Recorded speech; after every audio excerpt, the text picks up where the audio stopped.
ರಾಮಕುಂಜದ ಕುರ್ಜಾಲು ಎಂಬಲ್ಲಿ ಹೊನ್ನಪ್ಪಗೌಡ ಎನ್ನುವವರಿಗೆ ಸೇರಿದ ತೋಟದ ಕೆರೆಗೆ ಆಹಾರ ಅರಸಿ ಬಂದ ಕಾಡುಕೋನ ನಿನ್ನೆ ರಾತ್ರಿ ಬಿದ್ದಿದೆ.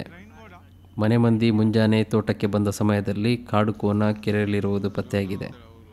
ಸಾರ್ವಜನಿಕರು ಅರಣ್ಯ ಇಲಾಖೆಗೆ ಮಾಹಿತಿ ನೀಡಿದ್ದು, ಉಪವಲಯದ ಅರಣ್ಯಾಧಿಕಾರಿ ಸಂಜೀವ ಪೂಜಾರಿ ನೇತೃತ್ವದಲ್ಲಿ ಕಾಡುಕೋನ ರಕ್ಷಣಾ ಕಾರ್ಯಾಚರಣೆ ನಡೆದಿದೆ.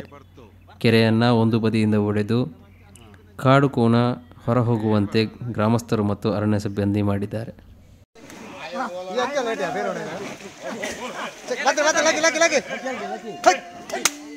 ಇಂಚಿ ಬೆಲೆ ಈ ಪುಡಕ್ಕೆ ಬೆಲೆ ಮಾತಾಡಲ ಈ ಪುಡಕ್ಕೆ ಬೆಲೆ ಈಮೆಕ್ ಬೆಲೆ ಈಮೆಕ್ ಅವಳು ತೋಡ್ಚಿ ಇಂಚಿ ಬೆಲೆ ಏಯ್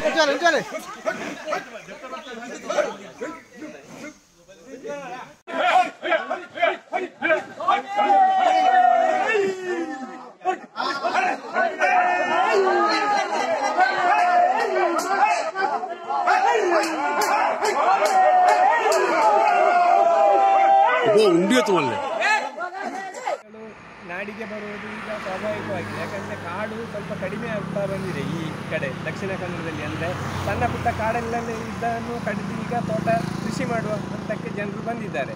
ಕಾಡಲ್ಲಿ ತಿನ್ನಲಿಕ್ಕೆ ಕಾಟಿಗಳಿಗೆ ಏನು ಸಿಗದೇ ಇರುವುದರಿಂದ ಈ ಕಾಟಿಗಳು ಕಾಡುಕೋಣ ನಾಡಿಗೆ ಬರ್ತವೆ.